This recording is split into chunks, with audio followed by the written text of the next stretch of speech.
Gente, então hoje vamos resolver mais uma questão de todas aquelas que têm caído na prova da OAB. A que eu vou corrigir hoje com vocês é a que foi colocada no dia 18 de agosto de 2019. Eu sempre lembro para vocês que é muito importante a resolução de questões. Por que que é importante? Porque quanto mais vocês desenvolverem essa técnica de resolução de questões, mais seguros vocês vão ir para fazer a prova. Não adianta só ficar lá no plano das ideias, isso eu sei, isso eu sei, isso eu sei, e não ir para a prática, não tentar resolver cada questão, tá? Então hoje nós vamos resolver mais uma. Eu não preciso me apresentar, porque vocês já me conhecem, já dou aula particular para vocês há tanto tempo, né? A diferença é que algumas aulas a gente grava, outras não. Mas vamos seguir adiante. Então eu vou ler rapidamente a questão para vocês e depois nós vamos resolver juntos. Eu fiquei aqui com o gabarito da própria OAB, para a gente saber exatamente o que eles comentam e o que eles colocam que é pontuado na resposta de vocês. Porque se vocês já fizeram mais de uma prova, vocês viram que no gabarito que a OAB lança, tem a parte da explicação e depois a parte daquilo que eles realmente pontuaram. Nem tudo que está na explicação é o que eles pontuaram, porque senão cada resposta de vocês, quem tem uma letra grande como a minha, que tamanho que ia ficar? E só tem meia página para responder, né? Então, hoje a gente vai resolver uma questão que fala sobre concurso de agentes e sobre a redução da pena, tá? Eu fiz esse esqueminha aqui para resumir qual eram os requisitos da resposta do que pontuava para vocês, ok? Então diz assim o enunciado, vou ler rapidamente.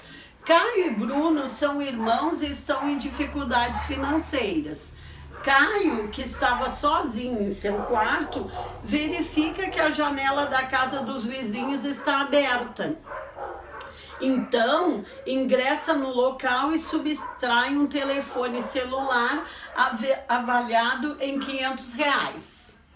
Ao mesmo tempo, apesar de não saber da conduta do seu irmão, Bruno percebe que a porta da residência dos vizinhos também ficou aberta. O Bruno, irmão do Caio, né? Tendo conhecimento que os proprietários eram um casal de empresários muito ricos, ele ingressa no local e subtrai uma bolsa avaliada em R$450, né? Até que a bolsa não era cara para que esse era um casal rico, né? Mas enfim, os fatos são descobertos 2 dias depois e Bruno e Caio são denunciados pelo crime de furto qualificado. Então aqui está artigo 155, parágrafo 4º, inciso 4 do Código Penal. É sempre bom a gente dar uma olhadinha lá no artigo, no parágrafo e no inciso. Quanto mais a gente olhar, a gente vai acabar decorando o artigo, sabendo, mas é sempre bom olhar. Sendo acostadas as folhas de antecedentes criminais, contendo cada uma delas outra anotação pela suposta prática de crime de estelionato, sem, contudo, haver condenação com trânsito em julgado em ambas. Então é interessante notar que as folhas de antecedentes criminais do Caio e do Bruno já continham uma outra condenação por estelionato, só que não tinha transitado em julgado ainda. Então é importante a gente olhar para isso. Após a instrução, a pretensão punitiva do Estado é julgada procedente. Desculpem. Sendo aplicada a pena mínima de 2 anos de reclusão e 10 dias multa, em regime inicial aberto, devidamente substituída por restritiva de direitos.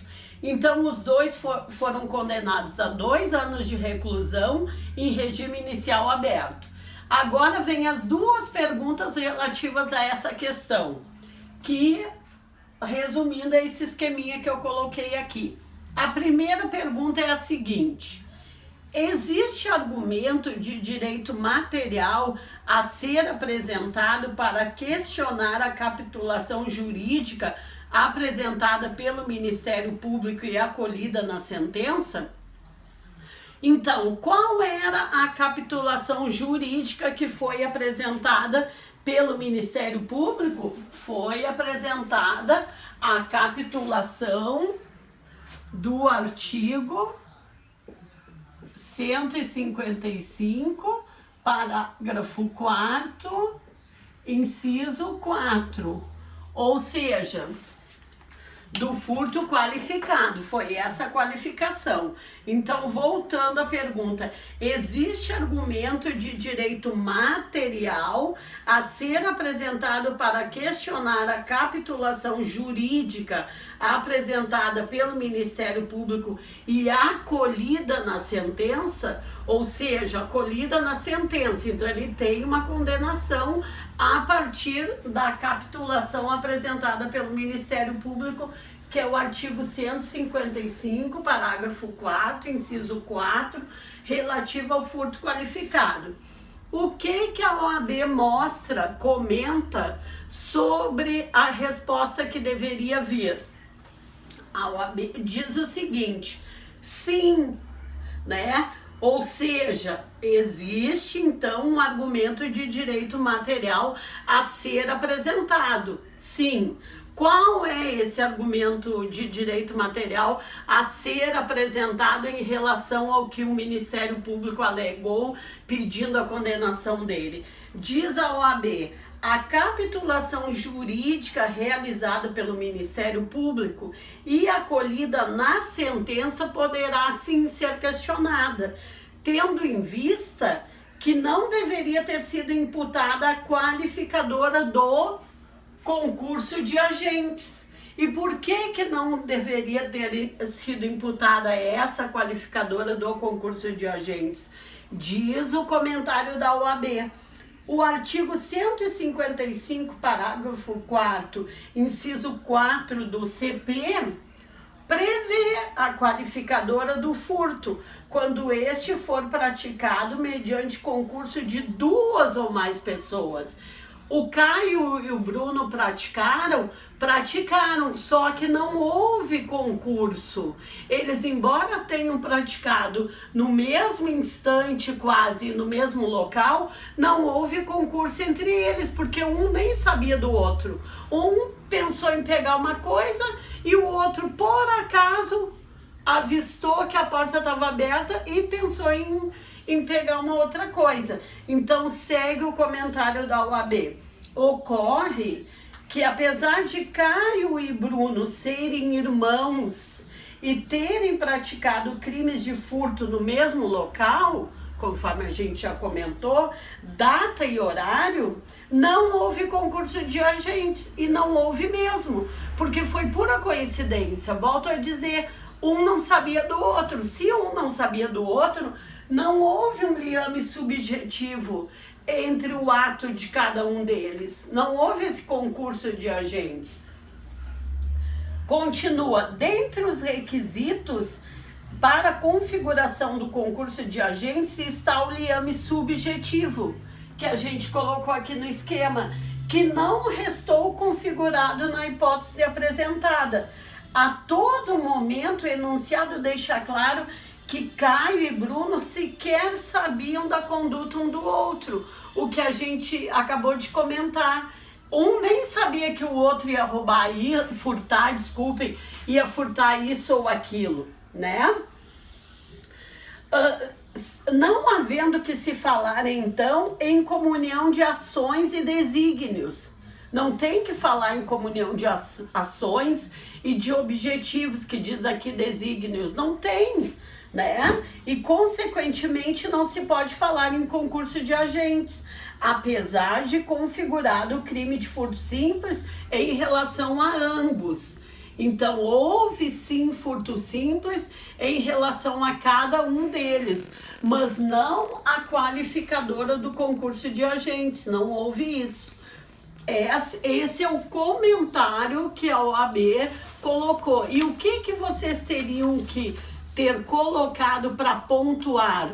Claro que vocês não teriam que ter colocado toda essa explicação de 5 minutos, porque daí daria uma página inteira e você só tem meia página para responder. O que vocês teriam que colocar? Segundo o gabarito da OAB, vocês tinham que colocar simplesmente isso. Sim, ou seja, vocês teriam um argumento de direito material para contestar o MP. Sim, o argumento seria pela inexistência de liame subjetivo entre os agentes. Isso, só de vocês colocarem isso já valeria 0,45. O segundo, afastando-se a qualificadora de concurso de pessoas, que valia mais 0,15. Essa resposta dessa questão valia 0,60. Agora vamos passar para a segunda questão, né? Que cada questão da OAB são 4 questões, cada uma delas em geral vem com 2 questionamentos, subdividido, né? Letra B, mantida a capitulação acolhida na sentença. Então, se mesmo assim o juiz mantiver a capitulação oferecida pelo Ministério Público, ou seja, se mesmo assim o juiz mantiver o artigo 155, parágrafo 4º, inciso 4, ou seja, manteve a qualificadora, mesmo vocês tendo questionado a capitulação jurídica. Sendo assim, existe argumento em busca da redução da pena aplicada? Então, será que mesmo com o crime qualificado ainda existe redução? Existe redução de pena no crime qualificado? Então, se a gente for lá para o artigo 155, parágrafo 2º do CP, a gente vai ver que sim, que existe redução de pena no crime de furto qualificado. A OAB comenta assim, vou ler para vocês. Mesmo em caso de manutenção da capitulação apresentada, ou seja, de furto qualificado, seria possível a redução da pena aplicada. Seria possível, mesmo em furto qualificado. De que forma? Seria possível em razão do privilégio que é previsto no artigo 155, parágrafo 2º do CP. Ou seja, apesar de os agentes responderem a outras ações penais, que lá na questão diz que eles já tinham, cada um deles, sido condenados pelo crime de estelionato, mas não tinha ainda trânsito em julgado relativo a essas condenações. Então diz que apesar de eles já terem respondido por outras ações penais, nos termos da súmula 444 do STJ, não havendo sentença condenatória anterior transitada em julgado, que não havia para eles tinham sido condenados por estelionato, mas não havia ainda transitado em julgado, são considerados tecnicamente primários e de bons antecedentes. Então, mesmo Caio e Bruno já tendo sido condenados por crimes anteriores, tecnicamente eles ainda eram primários e ainda eram considerados indivíduos de bons antecedentes. Segue o comentário da OAB. Ademais, as coisas furtadas podem ser consideradas de pequeno valor, não havendo que se falar em insignificância, na hipótese, seja pelo valor dos bens, seja porque o enunciado indaga sobre a redução da pena aplicada e não sobre o afastamento da tipicidade da conduta. É preciso ainda ressaltar que os tribunais superiores pacificar o entendimento de que a figura do furto privilegiado poderá ser reconhecida, ainda que o crime em questão seja de furto qualificado. Então, o furto qualificado do 155, parágrafo 4, inciso 4, ele não afasta a possibilidade do furto privilegiado. Existe essa pacificação nos tribunais, conforme a gente já sabe, conforme a gente já falou em aulas anteriores e conforme o próprio comentário aqui da OAB que eu acabei de ler para vocês. Então, topograficamente localizado após a disciplina do privilégio, nos termos da súmula 511 do Superior Tribunal de Justiça, ok? Então, esse era o comentário que a gente tinha para fazer em relação a essa questão, que foi a questão número 1 da prova de direito penal aplicada em 18 de agosto de 2019, ok? Até a próxima, então.